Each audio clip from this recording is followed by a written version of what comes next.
Hello guys, मैं हिमांशु शर्मा आपका स्वागत करता हूँ इस कॉस्टिंग की दुनिया में। जैसा कि आपको पता है कि हम एक सीरीज़ में कंटिन्यू कर रहे हैं और इस सीरीज़ में हम क्या कवर कर रहे हैं मैं आपको दोबारा बताया तो एक बार। हम ऑलरेडी 2 क्लासेस डाल चुके हैं और उसमें हम चैप्टर नंबर 1 SCMP का new course CA final cover कर चुके हैं। चैप्टर नंबर 2 भी कवर कर चुके हैं। आपको प्लेलिस्ट मिल जाएगी, आपको देखना हो तो बाकी चैप्टर अगर आपने नहीं देखे हैं, ठीक है। और हम इसमें क्या कवर कर रहे हैं, हम इसमें जितने भी केस सिनेरियो और केस स्टडीज़ हैं आईसीआई के मॉड्यूल से ही हम कवर कर रहे हैं, ठीक है। और इसके साथ साथ हम आपके डाउट्स को भी रिजॉल्व करेंगे। आप मुझे टेलीग्राम पे मैसेज कर सकते हो अगर आपको कोई डाउट होता है, ठीक है। और कोई सजेशन होता है तो प्लीज़ वो भी आप शेयर कर सकते हो, ठीक है। हम ज़्यादा टाइम वेस्ट ना करते हुए उसी तरीके से चलेंगे। सबसे पहले हम थोड़ा जो टॉपिक इस चैप्टर में कवर है उसके बारे में थोड़ा थोड़ा मैं सब चीज़ों के बारे में बताऊंगा और हम सीधा डायरेक्टली फिर क्वेश्चंस पे आएंगे, ठीक है। इस सीरीज़ के बाद हम ट्राई करेंगे कि हम एक रिविजनरी सीरीज़ भी स्टार्ट करें सारे चैप्टर का, ठीक है। तो आइए मॉड्यूल में से ही देखते हैं। और आपको ज़्यादा बेटर अंडरस्टैंडिंग के लिए मैं एक जो मैंने खुद के बनाए नोट्स वो स्टडी मैट से ही बनाए, तो आइए तो लेट्स स्टार्ट। हाँ देखिए, ये चैप्टर बहुत बहुत इंपॉर्टेंट है, इसमें कोई शक ही नहीं है, ठीक है। लीन सिस्टम एंड इनोवेशन, ठीक है। अभी इसमें 15 से 20 मार्क्स का आता है, ठीक है। आप जब भी पेपर उठा के देखेंगे इतने मार्क्स का इसका वेटेज है, ठीक है। और ये बहुत होते हैं। लीन सिस्टम, इसमें 2 पार्ट्स में बांट सकते हैं हम चैप्टर को, एक लीन सिस्टम और एक इनोवेशन एंड BPR। सबसे पहले मैं लीन सिस्टम के बारे में बात करूँगा। लीन सिस्टम क्या होता है? लीन सिस्टम कुछ नहीं है, एक मेथड है वेस्ट मिनिमाइजेशन का। जो प्रोडक्शन आपका चल रहा है, मैन्युफैक्चरिंग सिस्टम है, उसमें जो भी वेस्ट है ना, वेस्ट क्या है? वेस्ट 7 टाइप के वेस्ट होते हैं। कौन कौन से वेस्ट होते हैं? 7 टाइप के। सबसे पहला वेस्ट आता है आपका, आपको ध्यान रखना, ये आप मॉड्यूल्स में भी इससे भी देख सकते हो। 7 टाइप के waste: inventory, waiting time, defect, over production, motion, transportation and over processing. क्या होते हैं? 7 टाइप के वेस्ट होते हैं। आप अगर इंस्टीट्यूट के मॉड्यूल के 3.3 पेज नंबर पे जाओगे तो आपको दिखेगा यही। मैं आपको दिखाया तो देखिए, ये 7 टाइप के वेस्ट होते हैं, ठीक है। आइए जल्दी जल्दी करते हैं, फिर हम क्वेश्चन पे आएंगे, फिर आगे बढ़ते हैं। क्या क्या अगला टॉपिक? 7 type of waste. इस स्टार का मतलब मैं आपको एक बार बताया हूँ। देखिए, जहाँ 1 स्टार है मतलब वो नॉट इंपॉर्टेंट, 2 स्टार है मीडियम में मतलब इंपॉर्टेंट कह सकते हैं, और 3 स्टार है उसका मतलब है वेरी इंपॉर्टेंट। P का मतलब प्रैक्टिकल टॉपिक क्वेश्चन हैं और उस पर थ्योरी टॉपिक है। T का मतलब, आइए जस्ट इन टाइम। देखिए, जस्ट इन टाइम 2 तरह का होता है, आपको पता है, प्रोडक्शन एंड परचेज। परचेज मतलब हम रॉ मटेरियल तब परचेज करेंगे एग्जैक्टली व्हेन जब हमें प्रोडक्शन के लिए रिक्वायर है, ठीक है। और प्रोडक्शन का मतलब क्या है? कोई एक प्रोसेस हम तब कंप्लीट करेंगे जब नेक्स्ट प्रोसेस को उसकी नीड पड़ती है। सिंपल है। केजन कॉस्टिंग क्या होती है? केजन कॉस्टिंग का मतलब अगर मैं सिंपल भाषा में कहूँ तो एक प्रोसेस, कॉन्टिन्यूस प्रोसेस इंप्रूवमेंट का, ठीक है। स्मॉल चेंजेस करते जाना टाइम टू टाइम, जिससे कि वो एक दिन आपको बड़े चेंजेस में दिखें, ठीक है। 5S क्या होते हैं? 5S क्या है? 5S एक 5 इसमें वो होते हैं। ये किसके लिए होता है? जो वर्क प्लेस मैनेजमेंट का ये सिस्टम है कि आप वर्क प्लेस को कैसे मैनेज करें कि आपकी एफिशिएंसी एंड इम्प्रूवमेंट हो जाए आपके सिस्टम में, ठीक है। इसमें के बारे में भी जब केस स्टडी आएगी एक, उसमें हम बहुत डिटेल में डिस्कस करेंगे। वैसे 5S: short, set in order, shine and standardisation and sustain, इसका 5 होते हैं। TPM क्या होता है? TPM टोटल प्रोडक्टिव मेंटेनेंस, ठीक है। अपनी जो मशीन्स होती हैं उनको आप किस तरह में से रख सकते हैं कि आपका जो अल्टीमेट जिस उस प्रोसेस से जो क्या मतलब जो मशीनें हैं ब्रेक डाउन ना हो और वो एफिशिएंटली काम करें और अल्टीमेटली आपकी क्वालिटी क्या हो? इम्प्रूव हो, ठीक है। और जिससे कि कस्टमर सेटिस्फाई हो पाए। ये टोटल मिला के TPM में हम पढ़ते हैं।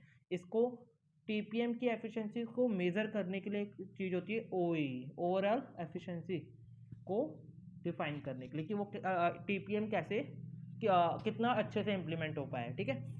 सेलुलर मैन्युफैक्चरिंग, ये टॉपिक मई 21 की RTP में कुछ क्वेश्चन ऐड किए गए, जिसके बाद ये टॉपिक बहुत ही इंपॉर्टेंट हो गया, तो इसको करना ना भूलें। प्रैक्टिकल टॉपिक है इस पे वो क्वेश्चंस, ठीक है। बहुत इजी है, आप समझोगे बहुत आसानी से हो जाएंगे, वरना हम प्रैक्टिकल की जो क्लास कंटिन्यू करेंगे इसके बाद उसमें आप वो कवर कर लेना। इसके बाद 6 सिग्मा। 6 सिग्मा देखो क्या है? 6 सिग्मा आपके जो डिफेक्ट आ रहे हैं ना उसको ढूंढना और उस डिफेक्ट को रिमूव कर देना, क्या है? 6 सिग्मा है।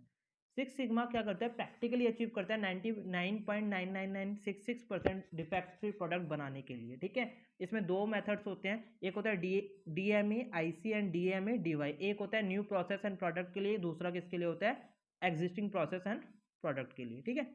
इसके बाद हम आते हैं दूसरा इनोवेशन एंड BPR पे। BPR देखिए, इनोवेशन, प्रोसेस इनोवेशन क्या होता है? प्रोसेस इनोवेशन या तो आप डिलीवरी मेथड को चेंज कर दें या प्रोडक्शन मेथड को चेंज कर दें। ये सिंपल इतना है, इसके ऊपर कोई भी टॉपिक नहीं है, एक साथ मैंने दिया हुआ है इसलिए कोई भी क्वेश्चन नहीं है, ठीक है। बीपीआर ये बहुत इंपॉर्टेंट कह सकते हो या इंपॉर्टेंट कह सकते हो, थ्योरी टॉपिक है, इस पे जो केस स्टडी है वो हम कवर करेंगे ही करेंगे। बीपीआर मतलब मैं आपको बताऊं, रेडिकल रीडिज़ाइन या रीथिंकिंग करना, कि जिससे जो चेंजेस आ जाए आपके एग्जिस्टिंग सिस्टम और न्यू सिस्टम में 60 to 70% चेंज आना क्या है, बीपीआर है। अगर तो आप केवल 10% 20% चेंज आते हैं तो उसे आप बीपीआर नहीं कहोगे, ठीक है।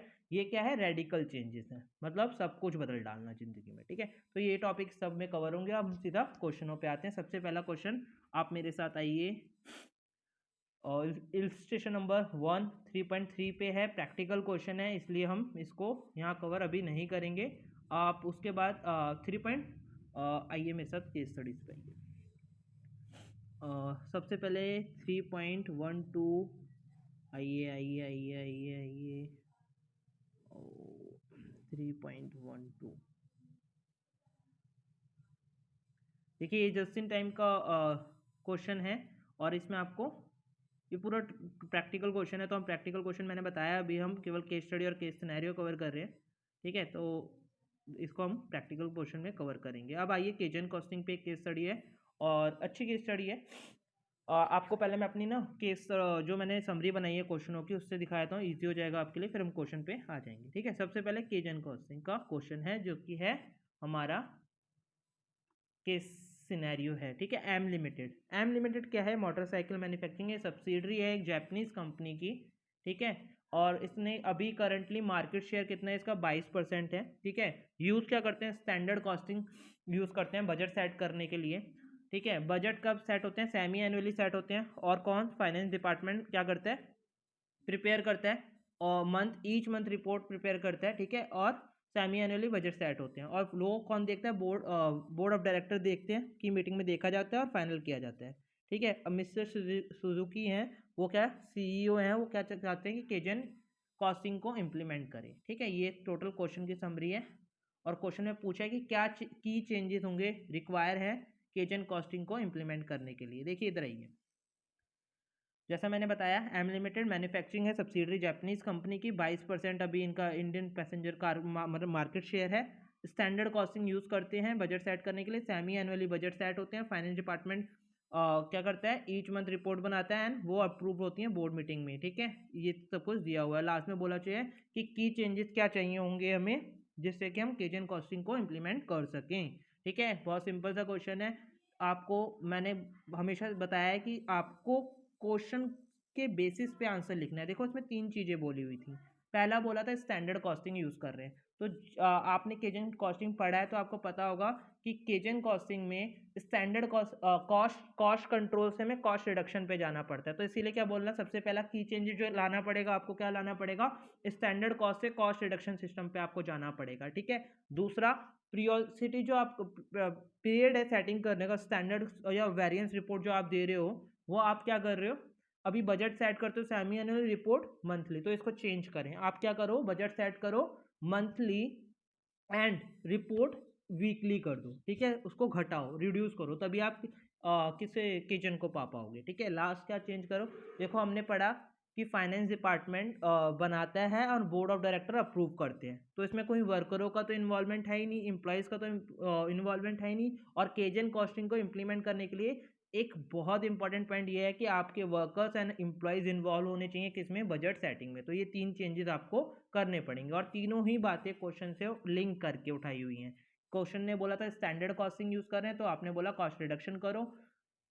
जो बजट टाइम था वो सेमी एनुअली दिया हुआ था, रिपोर्ट का ईच मंथ दिया था, तो हमने बोला कि बजट मंथली सेट करो और रिपोर्ट ईच वीक आप कर सकते हो। और इसके अलावा लास्ट वाला क्या बोला हमने, कि फाइनेंस डिपार्टमेंट बनाता है बजट और वो बोर्ड अप्रूव करता है, तो इसे वर्कर का इन्वॉल्वमेंट नहीं है, तो वर्कर का इन्वॉल्वमेंट भी इसमें होना चाहिए। आइए मैं आपको आंसर से भी दिखाया था।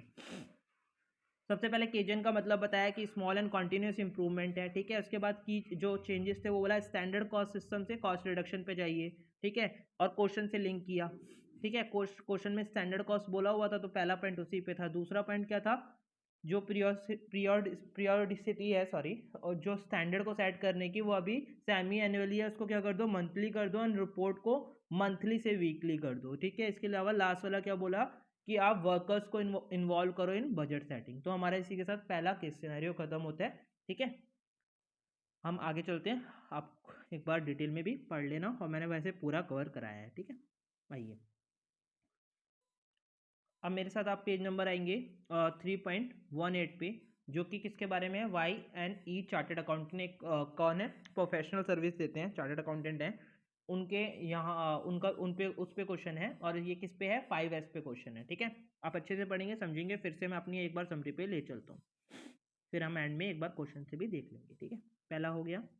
अब आइए कि इस सिनेरियो पे, जो कि है 3.18 पे। ठीक है, 5S पे है। Y&E क्या है, चार्टर्ड अकाउंटेंट हैं, और हमें क्या करना है, इनको एडवाइस करना है फॉर इम्प्लीमेंटेशन ऑफ 5S। ठीक है, प्रॉब्लम क्या है क्वेश्चन में, देखिए जब भी आप कोई केस सिनेरियो या केस स्टडी करोगे, कुछ ना कुछ प्रॉब्लम दी होगी, उसी के लिए हमसे सजेशन या एडवाइस मांगी जा रही है। ठीक है, तो क्या बोला हुआ है, प्रॉब्लम्स को समझते हैं। प्रॉब्लम बोला हुआ है, ई क्या है, अपसेट है विद द डॉक्यूमेंटेशन।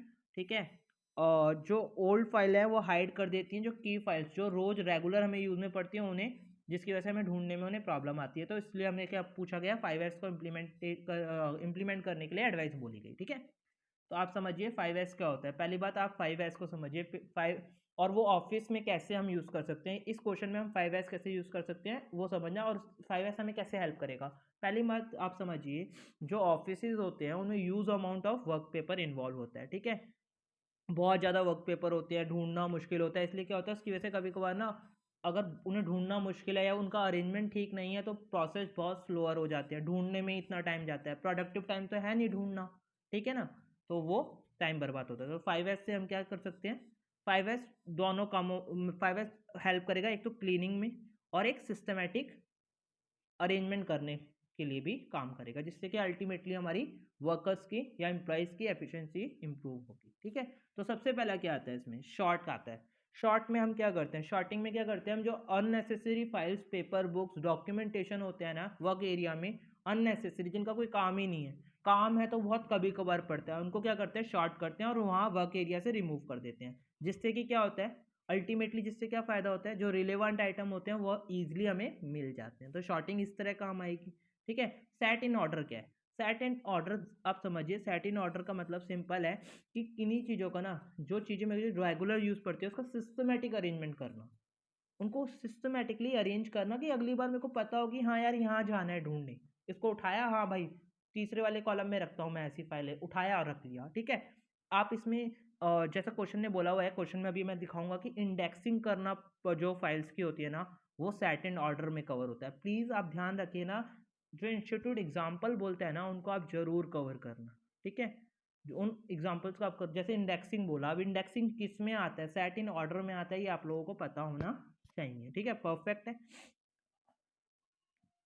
ठीक है, और आपको एक और बोला हुआ एग्जांपल सेट इन ऑर्डर में, जैसे कि यही चीज़ आपको कंप्यूटर में जो फाइल होती है उनके साथ भी रखना है। ठीक है, कि मतलब आपके कंप्यूटर में प्रॉपर फोल्डर्स बने हो, उस फोल्डर में जाना है। अगर आपको अगर मान लीजिए आपको सेक्रेटेरियल रिलेटेड डॉक्यूमेंट चाहिए, तो हमने एक सेक्रेटेरियल का अलग फोल्डर बनाया हुआ है, उसमें जाओगे तो उसमें एक और फोल्डर है कि उसमें फॉर्म जो भी अलग अलग फॉर्म है उनके लिए अलग फोल्डर है। तो आप इससे सेट इन ऑर्डर करोगे, इसमें भी ये बोला हुआ है। ऐसे ही एक एग्जाम्पल बोला हुआ है कि मैं where did I leave the office stamp again, मतलब यहाँ से कोई चीज़ उठाइए तो आपको यहीं रखनी है, ऐसे वाला भी एक आपको सिस्टम रखना है। ठीक है, शाइन के लिए क्या बोला हुआ है, देखो शाइन के लिए बोला हुआ है कि जो आपका वर्क एरिया है ना, उसको आप ना आदत डाल दो उसमें, कि आपको उसको क्लीन और सेफ रखना है, ये एम्प्लॉय में आदत डाल दो। इसके लिए क्या करो, बोला हुआ है कि 15 से 20 मिनट ना ईच डे आपको आते ही ऑफिस में सबसे पहले क्लीनिंग करनी है अपने वर्क एरिया की, जिसको जो बंदा वहाँ बैठता है आसपास उसको सिस्टमेटिक क्लीनिंग करनी है। ठीक है, जिससे कि वो आदत में आ जाएगा। ठीक है, शाइन को, इससे क्या होगा, इससे सिस्टम बना रहेगा, और ये बिल्कुल आपकी अल्टीमेटली वो चीज़ें बिखरेंगी नहीं दोबारा। ठीक है, स्टैंडर्डाइजेशन का मतलब क्या है, स्टैंडर्डाइजेशन मतलब है सिंपल कि आप ना रिस्पॉन्सिबिलिटी फिक्स कर दो, स्टैंडर्ड ऑपरेटिंग प्रोसीजर बना लीजिए। ठीक है, एसओपी बना दीजिए, जिससे कि आपको पता हो कि कहाँ पे किस तरह काम होना है, और कौन इसके लिए रिस्पॉन्सिबल है, और किसको इसके लिए रिवॉर्ड किया जाए या पैनलाइज किया जाए। ठीक है, इंस्टीट्यूट ने एग्जाम्पल लिखा है, जैसे कि रेड फाइल, जैसे कि इसके बहुत से तरीके हो सकते हैं। अब देखिए आप ना कुछ फाइल्स के कलर से इसको डिनोट कर दीजिए, स्टैंडर्ड बना दीजिए। ठीक है, एसओपी है ये भी, कि भाई रेड वाली फाइल जो बहुत इंपॉर्टेंट है वो रेड फाइल होंगी। ठीक है, जो मीडियम मतलब ज़्यादा इंपॉर्टेंट भी नहीं है लेकिन यूज़ में आती रहती है, उन्हें कुछ ग्रीन फाइल दे दो, या फिर अनइम्पॉर्टेंट फाइल है तो उन्हें येलो फाइल कलर, जो बॉक्सेस होते हैं उनमें बॉक्स फाइल होती है ना, उनके कलर में आप दिखा दो, जिससे कि हमें पहले से पता रहे कि मोस्ट इंपॉर्टेंट फाइल ये है। ठीक है। सस्टेन में क्या बोला हुआ है? सिंपल बोला हुआ है कि भाई ये जो ये सब कुछ चल रहा है ना, इसको आपको कंटिन्यू रखना है, तभी ये इम्प्लीमेंट सक्सेसफुली हो पाएगा, अदरवाइज तो ये फेलियर में बदल जाएगा बहुत जल्दी से। क्योंकि अगर इसके लिए चीज़ें आप ऐसे नहीं मेंटेन करोगे तो फिर तो लोगों की आदत है अल्टीमेटली उन्हें कहीं से उठाना है, कहीं फेंकना है। ठीक है, फोल्डर अरेंज नहीं करने। तो इसको क्या करें, आप इसका ऑडिट करें, कॉन्टिन्यूस मॉनिटरिंग करें कि हाँ भाई ये चीज़ें फॉलो हो रही हैं प्रॉपर तरीके से, और अल्टीमेटली क्या होगा, ओवरऑल इससे हमारी एम्प्लॉयज़ की सेटिस्फैक्शन एंड एफिशिएंसी बढ़ेगी। आइए मैं आपको एक बार इंस्टीट्यूट के आंसर से भी दिखा देता हूँ। देखिए वाई एन चार यही था, एडवाइस करना था 5S इम्प्लीमेंटेशन पे, सारे पॉइंट कवर किए हैं, टेंशन लेने की कोई जरूरत नहीं है। ठीक है, ऑफिस क्या होता है, use amount of work paper involve होता है। 5S किस लिए क्या करता है, क्लीनिंग एंड इंप्रूव करता है क्वालिटी को प्रोसेस की। ठीक है, शॉर्टिंग में बोला गया कि अननेसेसरी फाइल्स को हटाता है, जिससे कि जो वर्क एरिया वो नीट एंड क्लीन बनता है, और फाइनली जो हमें रिलेवेंट डॉक्यूमेंट है वो इजीली मिल जाते हैं।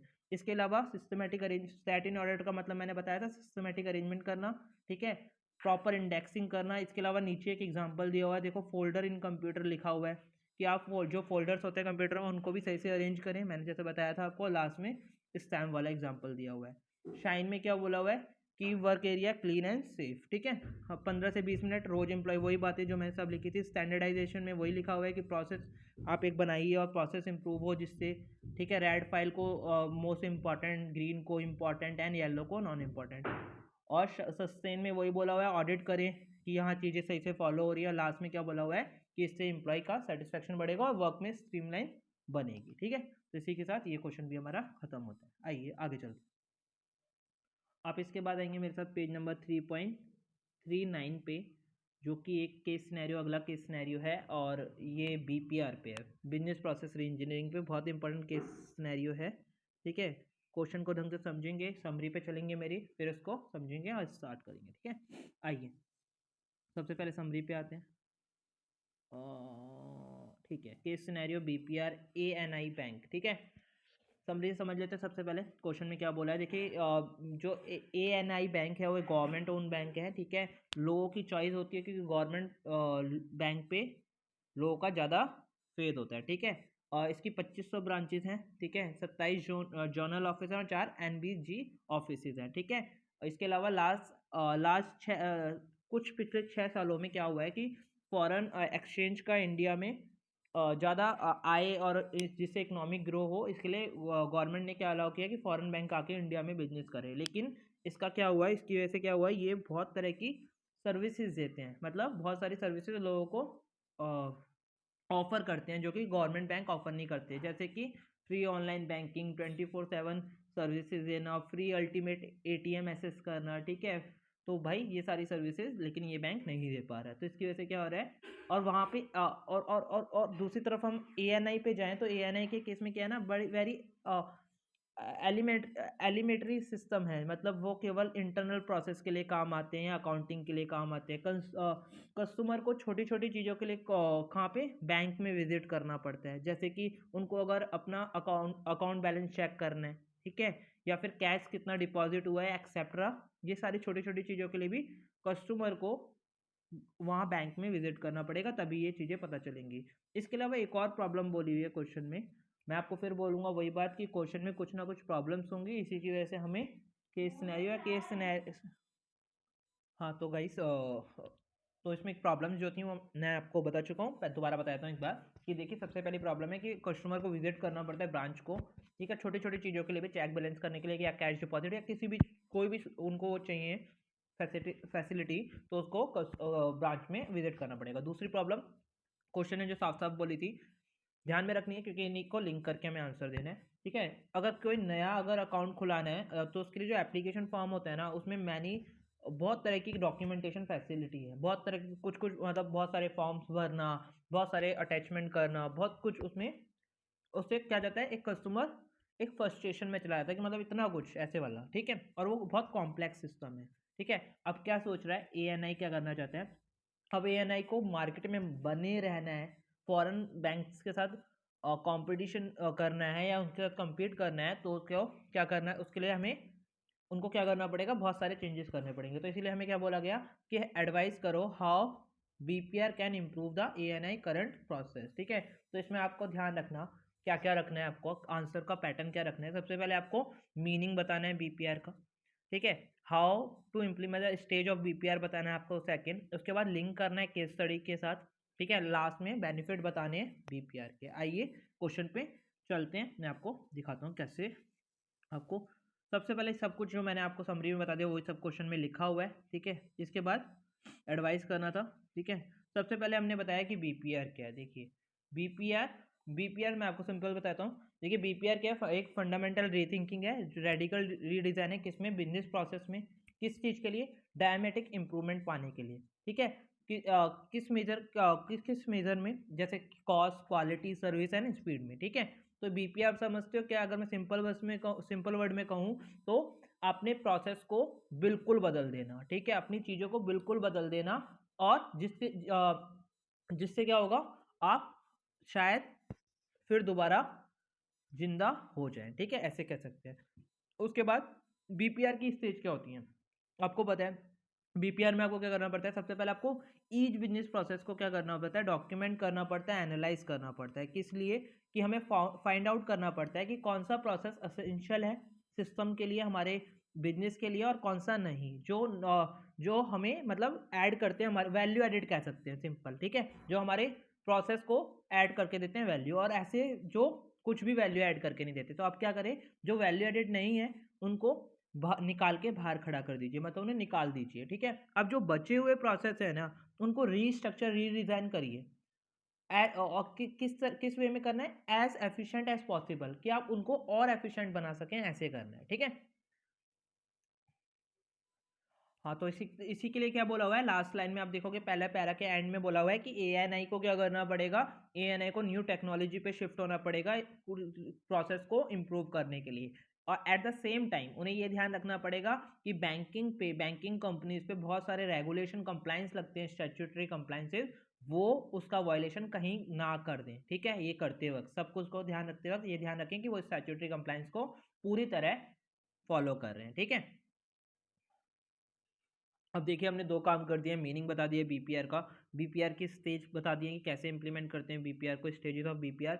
अब हमें क्वेश्चन के साथ लिंक करना है। देखिए सबसे पहले सेकंड पैरा में क्या लिखा हुआ है, सबसे पहले बोला हुआ है कि एएनआई क्या कर रहा है, फेस कर रहा है हाइपर कंपटीशन। ठीक है, इन मार्केट किसके साथ, फॉरेन बैंक के साथ। अब उसमें उसी में बोला हुआ है कि फॉरेन बैंक क्या करते हैं, ऑफर करते हैं डिवर्स रेंज ऑफ सर्विसेज। ठीक है, 24 hour services, free ultimate ATM, banking to save time, free online banking. तो सबसे पहले वही बोला हुआ है कि भाई अगर जिंदा रहना है ना, ये सब तो तुम्हें देना ही पड़ेगा, देना ही देना पड़ेगा। इसको तो आप भूल जाइए कि आप इनके बिना उनके साथ कंपटीशन कर पाओगे। ठीक है, सबसे पहले पैरा में यही बोला हुआ है। उसके बाद ना क्वेश्चन ने क्या किया, इंस्टीट्यूट ने क्या किया, दूसरा जो इशू था उसको पकड़ लिया और उस पर सारी बातें बोलते रहे। जैसे क्या बोला उन्होंने, उन्होंने बोला इन्होंने बोला कि अभी तुम्हारे जो सिस्टम है ना, ओपनिंग करना न्यू अकाउंट खोलने के लिए, वो बड़ा कॉम्प्लेक्स है, बहुत मल्टीपल तरह के फॉर्म्स भरने पड़ते हैं, वगैरह वगैरह वगैरह। ठीक है, इसको क्या बोला, इसीलिए आप क्या करें, बीपीआर इंप्लीमेंट करें, और बीपीआर के थ्रू देखें कि क्या प्रोसेसेस है, आइडेंटिफाई करें कि जो नीडेड है, मतलब फॉर्म के अकाउंट खोलने के लिए जरूरी है, वही चीज़ें आप कस्टमर से पूछें। और पॉसिबल है ना तो केवल एक सिंगल फॉर्म ही रखें जिसमें सारी नेसेसरी कस्टमर की इंफॉर्मेशन हो। ठीक है, इसके अलावा बोला गया कि अगर पॉसिबल है तो आप ट्राई करिए कि जो न्यू अकाउंट ओपनिंग का जो प्रोसेस है ना, इसको पूरा ऑनलाइन कर दो। कस्टमर आपके पोर्टल पे जाएगा, वहाँ सारी डिटेल भरेगा, डॉक्यूमेंट अटैच करेगा, एंड वहाँ से एक यहाँ बैक एंड पे बैठा एक बंदा क्या करेगा, उसको अप्रूव करके अकाउंट खोल डालेगा कस्टमर का। ठीक है, इससे क्या बोला है, इससे ना एक चीज़ और फायदा होगा बैंक को, कि जो अननेसेसरी स्टाफ लगाया हुआ है आपने इन सब चीज़ों के लिए, वो बचेगा अगर जब आप ऑनलाइन कर देते हो इस पूरे सिस्टम को। ठीक है, इसके अलावा लास्ट में मैंने आपको बोला था कि आपको बीपीआर के फायदे बता देने हैं। तो वही बात लिखी हुई है कि भाई देखो, शॉर्ट रन में इन्वेस्टमेंट की तरह आप इन्वेस्टमेंट करोगे टेक्नोलॉजी में, पैसे लगाओगे, बीपीआर शॉर्ट रन में तो कॉस्ट करेगा, बट क्या होगा, आफ्टर सम टाइम ये आपको रिजल्ट ला के देगा, जिससे कि एफिशिएंसी बढ़ेगी, प्रॉफिटेबिलिटी बढ़ेगी, better level of customer satisfaction मिलेगा। ठीक है, तो सिंपल शॉर्ट रन में इन्वेस्टमेंट है ये, तो इसलिए पैसा कॉस्ट बढ़ेगी, बट लॉन्ग रन में आपको इसके बहुत सारे फायदे दिखेंगे। तो आप देखोगे क्वेश्चन में क्या किया है, वही 4 पॉइंट है, बीपीआर का मीनिंग, बीपीआर की स्टेज, फिर क्वेश्चन से लिंक कर देना, ठीक है, और लास्ट में बीपीआर के फायदे बता देना। ठीक है, तो ये क्वेश्चन हमारा, ये वाला केस सिनेरियो भी यहाँ पे खत्म होता है। हाँ, तो अब आइए आप मेरे साथ आइए टेस्ट योर नॉलेज के क्वेश्चन नंबर 1 पे। ठीक है, बहुत अच्छा क्वेश्चन है। PM2W एक कंपनी है जो क्या बनाती है, कॉपर वायर बनाती है। आइए मैं आपको समरी पे ले चलूँ पहले, फिर हम यहाँ से कवर करेंगे। ओके, आइए आइए आइए, टेस्ट योर नॉलेज का क्वेश्चन किस पे है, just in time and TAKT time पे क्वेश्चन है। PM2W क्या है, मैन्युफैक्चरिंग कॉपर वायर बनाते हैं। क्या चाहते हैं, इंप्लीमेंट करना चाहते हैं जस्ट इन टाइम सिस्टम को। इनके पास 10 ऑर्डर है, टोटल अवेलेबल टाइम 480 मिनट है, शट डाउन टाइम उसमें 30 मिनट का होता है, तो नेट इफेक्टिव टाइम कितना मिलता है, 450। 3 क्वेश्चन पूछे हुए हैं, पहले बोला हुआ है कि जस्ट इन टाइम का मतलब बता दीजिए। ठीक है, इसके अलावा क्या बोला हुआ है, TAKT टाइम बता दीजिए, एंड लास्ट में बोल रहे हैं कि जस्ट इन टाइम सिस्टम पे शिफ्ट करें या ना करें। बहुत इजी क्वेश्चन है, आइए क्वेश्चन पे चलते हैं। ठीक है, और इम्पॉर्टेंट भी है। ठीक है, तो ये सब कुछ मैंने आपको कहानी बता दी। इसके अलावा हमें ट्रेडिशनल सिस्टम और जस्ट इन टाइम सिस्टम में क्या दिया हुआ है, मैन्युफैक्चरिंग साइकिल टाइम के डाटा दिया हुआ है, जिससे हम क्या करेंगे, वैल्यू एडेड और नॉन वैल्यू एडेड टाइम निकाल लेंगे। आपको पता होना चाहिए ये चारों में केवल प्रोसेसिंग टाइम क्या है, वैल्यू एडेड टाइम है, बाकी सारा क्या है, नॉन वैल्यू एडेड टाइम है। ठीक है, आइए सबसे पहले पूछा जस्ट इन टाइम बता दीजिए, मैं आपको शॉर्ट में जल्दी से बताता हूँ। ठीक है, जस्ट इन टाइम आपको पता है क्या होता है, जस्ट इन टाइम क्या होता है, आपको जस्ट इन टाइम में दो तरह की चीज़ें कवर होती हैं। पहले तो just in time production and just in time purchase. Purchase में क्या होता है, रॉ मटेरियल को एग्जैक्टली तब परचेज करना जब आपको प्रोडक्शन के लिए रिक्वायर है वो। ठीक है, इसी के अलावा इसके अलावा एक और तरीका, एक और चीज़ होती है प्रोडक्शन। प्रोडक्शन में मतलब क्या होता है, आप किसी स्टेज, मान लीजिए अगर कोई चीज़ बनती है, कोई भी प्रोसेस बनता है, ठीक है, अगर आप मान लीजिए ताला बनता है, ताले में डाई लगती है, डाई, तो वो एक प्रोसेस है डाई का बनना। अब अगर मेरे को आगे से बोलेगा ना कि हाँ भाई ऑर्डर है, तो मैं डाई तब बनाऊंगा जब अगले प्रोसेस के लिए रिक्वायर है। समझते हो, एक प्रोसेस में तब काम करना जब अगले प्रोसेस का आपको वहां से आया है कि हाँ भाई ये ऑर्डर आया है, इस पे काम करना है, सिंपल। ठीक है, मतलब इसमें क्या होता है, सबसे पहले मान लीजिए ऑर्डर आता है, कितना ऑर्डर आया है, 10 का ऑर्डर आया, तो सबसे जो लास्ट वाला प्रोसेस होगा ना, जिसमें फाइनल प्रोडक्ट बनता है, उनको ऑर्डर आता है। उसके बेसिस पे पहले वाले जो डिपार्टमेंट है उसको बोला जाता है कि भाई तुम, उसमें कोई प्रोसेस लगता है पहला स्टेप, तो आप उसको प्रोडक्ट करें। सिंपल बताऊं तो प्रोडक्शन तब करना जब नेक्स्ट प्रोसेस के लिए रिक्वायर है। ठीक है, तो ये जस्ट इन टाइम हो गया। अब मेरी बात ध्यान से सुना, कैन बैन कहते हैं इसको, वैसे कैन बैन एक टॉपिक भी ऐड हुआ है, हम डाइजेस्ट पढ़ेंगे तो डाइजेस्ट में उसका एक क्वेश्चन है, तब हम कवर करेंगे। ठीक है, अब TAKT टाइम क्या होता है, TAKT टाइम के लिए मैं आपको सिंपल बताऊं, आपको ना कितना सेटअप टाइम है, ठीक है, कितना टाइम सेटअप टाइम रखना है आपको, इसका पता लगाना। अगर कोई प्रोसेस, मान लीजिए कोई मशीन है, उसमें एक प्रोसेस, कोई चीज़ बनती है, तो वो कितना टाइम में वो होगी, उसके लिए आपको उतना सेटअप टाइम मिलेगा। आप इसका मैं आपको एक सिंपल समझाऊं, देखिए यहाँ 10 ऑर्डर बनने हैं, ठीक है, 480, मतलब हम पे नेट टाइम कितना अवेलेबल है, 450। 450 और 450 को डिवाइड कर दीजिए 10 से, तो कितना आएगा, 45 मिनट। तो मैक्सिमम टाइम जो आपको सेटअप टाइम मिल सकता है, या फिर आप किसी दूसरे प्रोसेस में जाने से पहले जिस दूसरी यूनिट के लिए जितना टाइम मिल सकता है ना, वो 45 मिनट है। ये TAKT टाइम होता है। अभी मैं और अच्छे से नीचे पढ़ाऊंगा। ठीक है, लास्ट में बोला है कि एडवाइस करें शिफ्ट पे कि जस्ट इन टाइम पे जाएं या ना जाएं। अगर जस्ट आप यहाँ देखोगे ना, आप टोटल करोगे तो कितना आता है ये आपको, अगर टोटल मैन्युफैक्चरिंग साइकिल टाइम देखोगे तो ट्रेडिशनल सिस्टम में 200 आता है। कैसे, 440, 80, 120, 120 और 140 और 60, 200। अब उसमें प्रोसेसिंग टाइम क्या है, मतलब वैल्यू एडेड टाइम कितना है, 60। 60 डिवाइड बाय 200 कितना आता है, 30%। अगर जस्ट इन टाइम में देखोगे तो टोटल मैन्युफैक्चरिंग साइकिल टाइम कितना आता है, 100 आता है, और उसमें वैल्यू एडेड टाइम कितना आता है, 40 डिवाइड बाय 100, 40%। तो कहाँ पे वैल्यू एडेड टाइम ज़्यादा है, जस्ट इन टाइम में ज़्यादा है। ठीक है, तो इसलिए हम कहेंगे शिफ्ट कर देना चाहिए। अब मैं आपको आंसर दिखाता हूँ कैसे है और मैंने कैसे आंसर किया, आइए मेरे साथ। हाँ हाँ हाँ हाँ हाँ, देखिए सबसे पहला जस्ट इन टाइम के बारे में बताया हुआ कि जस्ट इन टाइम क्या होता है, जस्ट इन टाइम प्रोडक्शन एक वेस्ट मिनिमाइजेशन का ही तरीका है, जिससे कि हम अपनी storage cost, just in time से क्या होता है, आपको एक चीज़ और बताया था, बहुत सारी स्टोरेज कॉस्ट, इंस्पेक्शन कॉस्ट और बहुत सारी कॉस्ट बचती है, क्योंकि आपके पास मटेरियल स्टॉक में नहीं होता है। ठीक है, इंश्योरेंस कॉस्ट बचती है, अपॉर्चुनिटी कॉस्ट बचती है। ठीक है, जो वर्किंग कैपिटल का ब्लॉकेज हो रहा है वो बचता है। ठीक है, तो ये प्रोडक्शन और परचेज के बारे में यहाँ बताया होगा। ठीक है, TAKT टाइम के बारे में, available time divide by total quality time. TAKT time is the maximum available time meet the demand of customer. This will help to decide the speed of manufacturing facility. ठीक है, आप इससे क्या होगा, आप देखोगे 450 मिनट है आप पे, 40 यूनिट 10 यूनिट बननी है तो 45 मिनट आपको हर यूनिट के लिए मिल जाएंगी। ठीक है, तो ये स्पीड डिसाइड करता है मैन्युफैक्चरिंग साइकिल का। ठीक है, और यहाँ पढ़ोगे ना, ये बहुत इंपॉर्टेंट है, TA time is the average time between the start of production of one unit and start of production of next unit. ठीक है, when this production start are set to match the rate of customer demand. ठीक है, आइए इसकी interpretation दी हुई है, इसके बाद पूछा हुआ है शिफ्ट करें या जस्ट इन टाइम पे या नहीं। तो प्रोसेस साइकिल एफिशिएंसी टाइम निकालना है आपको, value added time divide by cycle time. तो मैंने जैसा बताया था कि 60 वैल्यू एडेड टाइम कितना है, 60 divide by total cycle time 30% 40%। तो आप क्या इंटरप्रिटेशन निकालोगे कि देखिए ट्रेडिशनल सिस्टम में एक बार तो साइकिल टाइम बहुत ज़्यादा था, जस्ट इन टाइम में साइकिल टाइम कम है, और एफिशिएंसी जो प्रोसेस एफिशिएंसी टाइम है वो भी ज़्यादा आ रहा है। ठीक है, इसलिए हमें शिफ्ट करना चाहिए। ठीक है, इसके अलावा आप देखेंगे, मैं आपको इधर लाता हूँ, ये क्वेश्चन खत्म हो गया है।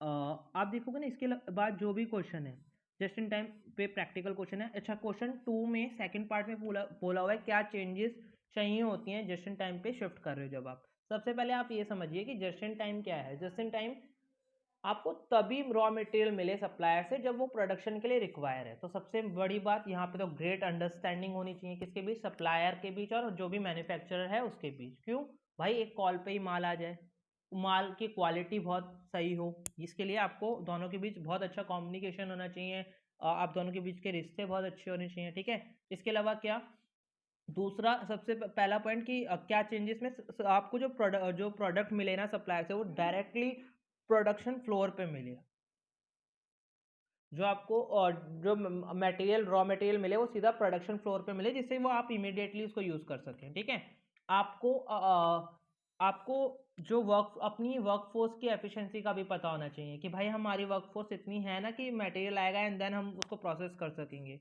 इसके अलावा आपको क्वालिटी को एश्योर करने के लिए क्या करना पड़ेगा, एक अपनी इंजीनियरिंग टीम सप्लायर के प्लेस पे भेजनी होगी जिससे कि आप क्वालिटी को एश्योर कर सकें। ठीक है, ठीक है, और इसका कंटिन्यूस मॉनिटरिंग तो हर सिस्टम की करनी पड़ती है कि वो लॉन्ग टर्म तक चलता रहे। ठीक है, इसके अलावा question number 3 just in time पे है, प्रैक्टिकल है। उसके अलावा 3 क्वेश्चन 4 5 6 ओई पे है। फिर हम क्वेश्चन नंबर 7 पे आते हैं जो केस स्टडी है, और वो केस स्टडी बहुत इंपॉर्टेंट है, तो आइए कवर करते हैं। मैं आपको दिखाया तो आइए, क्वेश्चन है हमारा question number 7 test your knowledge का। आइए आपको मेरे साथ आना पड़ेगा पेज नंबर 3.47 पे। ठीक है, आइए पहले मैं आपको एक बार समरी से कवर कराता हूँ क्वेश्चन को। समरी पे आइए, देखिए ANI क्या है, एक कंट्री आई में एक कंपनी है जो क्या करती है, फुटवेयर कंपनी है। अपने प्रोडक्शन, इसकी बहुत सारी प्रोडक्शन फैसिलिटी हैं कंट्री आई में, मतलब प्रोडक्शन फैसिलिटी मतलब तो प्रोडक्शन फैक्ट्रीज हो सकती हैं, कुछ भी हो सकती है। ठीक है, जहाँ ये प्रोडक्शन करते हैं, मैन्युफैक्चरिंग। और ANI जो है ना, इन बातों को ध्यान रखना जो भी मैंने लिखी हुई है की पॉइंट।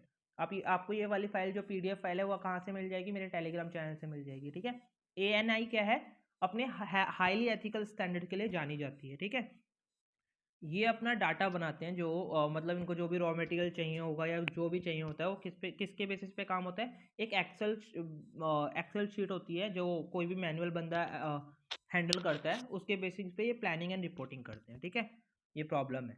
आइए, अब कस्टमर क्या चाहता है, क्वेश्चन में बोला हुआ है कस्टमर चाहता है लो प्राइस के फुटवेयर मिले और उनको टाइमली एंड क्वालिटी भी मिले, डिलीवरी भी अच्छी हो और वो परफॉर्मेंस को मीट करते हो। ठीक है, अब क्या बोला हुआ है, देखो भाई अगर सस्ता बेचना है या कुछ करना है आपको, तो आपको क्या करना पड़ेगा, इन्होंने एक तरीका निकाला कि हम सारी अपनी फैक्ट्रीज जो मैन्युफैक्चरिंग फैक्ट्रीज हैं उनको क्या करेंगे, फैसिलिटीज़ हैं उनको शट डाउन कर देंगे और सारा काम आउटसोर्स कर देंगे किसी सप्लायर को। और आपको क्वेश्चन में एक चीज़ और लिखी हुई है, साफ मैं अभी बताया था, अभी दिखाऊंगा अभी क्वेश्चन में आपको, कि जो ऑलरेडी मेरे कॉम्पिटिटर है ना मार्केट में, उन्होंने सारी फैक्ट्रीज को क्या कर दिया है, शट डाउन कर दिया, और वो सप्लायर पे बस वो आउटसोर्स करते हैं, अपना टैग लगाते हैं और मार्केट में बेचते हैं, और वो हम भी यही करने का आप सोच रहे हैं। ठीक है, तो इन्होंने क्या किया, एक चाइनीज सप्लायर है जो 3750 किलोमीटर अवे, मतलब दूर है हमसे इतना। ठीक है, तो अब हम कौन है, हम है प्रोफेसर WD। हमें एडवाइस करना है ANI को कि जो प्रपोजल है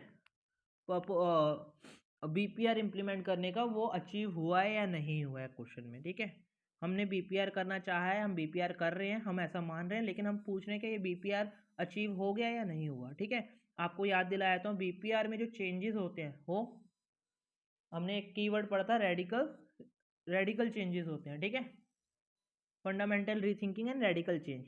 ठीक है, और वो चेंजेस कितने होते हैं, 60 to 70% चेंज आना चाहिए सिस्टम में। ठीक है, आइए देखिए क्वेश्चन ये था, थोड़ी हिस्ट्री बताई हुई है हमें। हिस्ट्री में क्या बोला था, सबसे पहले वही बताया था कि ANI क्या है, फुटवेयर कंपनी है, 1988 में बनी हुई है कंपनी। ठीक है, और इसके अलावा क्या बोला है कि अपने इसकी कंट्री आई में बहुत सारी फैक्ट्रीज हैं और वो अपने हाईली स्टैंडर्ड्स के लिए जानी जाती हैं toward worker supply and environment के लिए। ठीक है, अब क्या बोला हुआ है, ये वही बोला हुआ सब समरी में जो लिखा था वही चीज़ें लिखी हैं।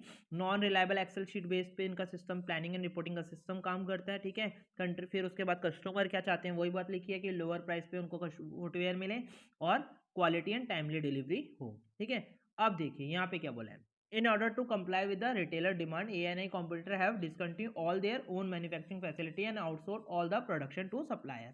ठीक है, बोल रहा है कि जो इनके मेरे कॉम्पिटिटर है ना ANI के, उन्होंने ऑलरेडी क्या कर दिया, सारी फैक्ट्री को डिसकंटिन्यू कर दिया और सारा प्रोसेस कहाँ, आउटसोर्स सप्लायर को दे दिया है। Who have much larger production line and lower cost. ठीक है, to reduce the shipment cost over the long distance, competitor have invested in advanced procurement software to consolidate order so that each 40-foot ship container get fully loaded।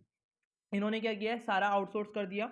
इसके अलावा इन्होंने software में invest किया जिससे कि इन्हें पता रहे कि रियल टाइम अपडेशन हो, जिससे क्या हो, या जिस शिप में माल आ रहा है ना वो फुल्ली लोड करा पाए।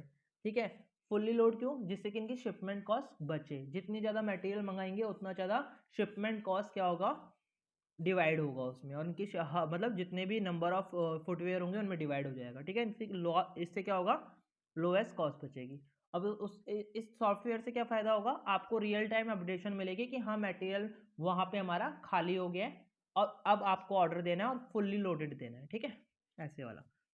इसीलिए क्या बोला, इन्होंने भी क्या सोचा, इन्होंने भी सोचा कि हम आउटसोर्स करते हैं किसी चाइनीज सप्लायर को, तो उन्होंने हमें डाटा दिया हुआ है कि अगर हम मैन्युफैक्चर करते हैं तो हमारी BND 6 to 5 की कॉस्ट आती है, अगर आउटसोर्स कर देते हैं तो कितना आता है, CNY 28 आता है। फिर हमें क्या दिया हुआ है, रेट दिया हुआ है CNY का। इसके अलावा हमें एडिशन में क्या बताया हुआ है कि शिपमेंट कॉस्ट कितनी आती है, BND 40,000 और कितने कंटेनर होते हैं, 5,000 पेयर होते हैं। ठीक है, इसके अलावा क्या बोला है, सून, ये इस बात को ध्यान रखना, दूसरा सिनेरियो दिया हुआ है कि जो कस्टम के टैरिफ रेट हैं वो जल्दी चेंज हो जाएंगे।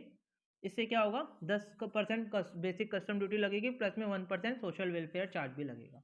ठीक है, इसके अलावा सब कुछ नीचे बताया हुआ है कि भाई हम क्या करने वाले हैं, रीस्ट्रक्चर करने वाले हैं। ठीक है, मैनेजिंग डायरेक्टर एडवाइस कर रहा है कि भाई हमें ऐसे ऐसे शिफ्ट करना पड़ेगा, सब कुछ डाटा दिया हुआ है, तो हमें एडवाइस करना है, कौन है, हम WD हैं।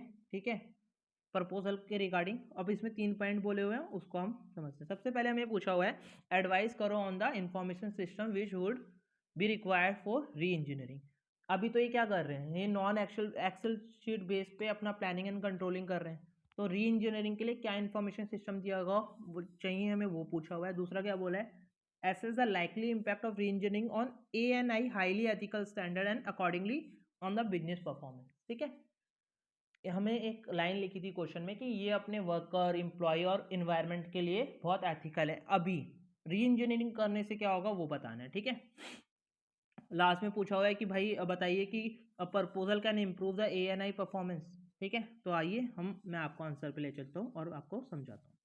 वैसे बहुत इजी क्वेश्चन है, कुछ भी नहीं है, लेकिन आपको समझना, क्वेश्चन पे पकड़ होना। जब भी आप केस सिनेरियो या केस स्टडी कर रहे हो, आपके क्वेश्चन पे जितनी अच्छी पकड़ होगी आप आंसर उतना अच्छा लिख पाओगे। ठीक है, देखिए पहला तो बहुत ही ईजी है कि एडवाइस करना है कि इन्फॉर्मेशन सिस्टम। सबसे पहले क्या बोला हुआ है, इन्होंने देखोगे तो जो नेचर होता है ना बीपीआर का, वही बोला है। आप इसके अलावा डेफिनेशन भी डाल सकते हो बीपीआर की। ठीक है, तो इन्होंने क्या बोला है, सबसे पहले तो जो बहुत सारी जॉब्स होती है उनको क्या कर लो, उनको एक में कन्वर्ट कर लो। ठीक है, आप वर्कर को क्या करो कि वो ज़्यादा से ज़्यादा डिसीजन खुद ले पाए। ठीक है, आप सिंपल केसेस और कॉम्प्लेक्स केसेस के लिए क्या करो, डिफरेंट वर्जन ऑफ प्रोसेस को इम्प्लीमेंट करो। ठीक है, मिनिमाइज करो situation when the one person check some elsewhere work, मतलब कि कोई बंदा दूसरे के काम को चेक करे, इस सिचुएशन को आप मिनिमाइज करिए। ठीक है, और क्या करें आप आप ना लास्ट में जो इंडिविजुअल जॉब है उसके लिए किसी बंदे को रिस्पॉन्सिबल ठहराएं कि आप इसके लिए रिस्पॉन्सिबल ठहराएं, मीन्स का मतलब कि रिस्पॉन्सिबिलिटी फिक्स कर देना। ये सारे बीपीआर में हम नेचर्स होते हैं, ठीक है। इसके अलावा क्या बोला हुआ है, इसके अलावा ये बोला है कि जब आप अपना प्रोडक्शन फैसिलिटी को बंद कर देंगे तो बहुत सारा स्टाफ ऐसा होगा जो वहाँ काम ही नहीं करेगा, क्योंकि काम बंद हो गया तो आपको पता है आपके वर्कर्स को आप क्यों रखोगे जब आपने आउटसोर्स ही कर दिया। तो बहुत सारे वर्कर्स जो स्टाफ होगा वो क्या हो जाएगा, फ्री हो जाएगा। तो उनकी जो भी उनको जो आपने वहाँ से जो सेव किया है ना, उसको आप क्या करें, उनको डिफरेंट जॉब के लिए अलोकेट कर दें, ठीक है, कि जिससे कि आप उनको इन्वेस्ट कर पाए चीज़ों को, ठीक है, पैसा बचा रहे हो उसको इन्वेस्ट करें, ठीक है। इसके अलावा सबसे मेन जो बोला हुआ है ये वाला पैरा है, प्रेजेंटली क्या है, ये एक नॉन एक्सेल बेस्ड शीट पे काम कर रहे हैं, जो कि जब आप आउटसोर्स कर रहे हो कामयाब नहीं हो पाएगी। क्यों? आपको पता ही नहीं होगा आपके वेयर हाउसेज में कितने माल की रिक्वायरमेंट है, रियल टाइम अपडेशन आ ही नहीं रहा होगा। वो बंदा 3000 मील दूर बैठा है, उसे पता ही नहीं है कि क्या डाटा जब तक वहां पहुंचेगा तब तक तो बात ही खत्म है, ठीक है। और वो एक्सेल शीट तो बिल्कुल रिलायबल नहीं है, ठीक है। तो इसलिए क्या होगा, एक रियल टाइम अपडेशन, जो डिफरेंट टाइम जोन में बंदे बैठे हैं उन्हें भी पता चल रहा है, एक सिस्टम लगाइए, उनको भी डाटा रह जाता है कि भाई हाँ इसके मटेरियल में फैक्ट्री में माल खत्म हो गया और सप्लायर तुरंत माल को भेज दे, ठीक है, या खत्म होने वाला है, एक लेवल पे आते ही वो करें ऑर्डर को प्लेस कर दें, ठीक है। जैसे कि आपके फैक्ट्री में केवल 100 पेयर बचे हैं, तो उन्होंने पता चल गया भाई 100 पेयर एक फिक्स वो है जहाँ पे हमें माल को लोड कराना है और भेज देना है। तो ऐसा एक सिस्टम सॉफ्टवेयर इंप्लीमेंट करना पड़ेगा, ठीक है। इसीलिए क्या बोला हुआ है कि जो एडवाइस किया है डब्ल्यूडी ने कि भाई एक सिस्टम इंप्लीमेंट करो जिससे कि हम कंटेनर को ज़्यादा से ज़्यादा लोड कर पाएँ और अपनी कॉस्ट को सेव कर पाएँ, ठीक है। ये पहला पॉइंट का आंसर था। इसके अलावा पूछा दूसरा पॉइंट कि इस री इंजीनियरिंग से क्या इम्पैक्ट पड़ेगा और किस किस पे इम्पैक्ट पड़ेगा, ठीक है। सबसे पहले मैं बता दूं 3 लोगों पे इम्पैक्ट पड़ेगा, वर्कर, सप्लायर एंड एनवायरनमेंट पे। देखिए, वर्कर 3 तरह के होंगे। जब आप अपने आपको पता है कि आपके कॉम्पिटिटर में कंट्री आई में आपके कॉम्पिटिटर ने भी फैक्ट्रियां बंद कर दी हैं, ठीक है, आप भी बंद करने वाले हो, जो वर्कर को आप निकालोगे उनके लिए तो जॉब कहीं मिलेगी नहीं, बेचारे वो वर्कर तो रोड पे आ जाएंगे। सबसे पहला इम्पैक्ट तो ये आएगा।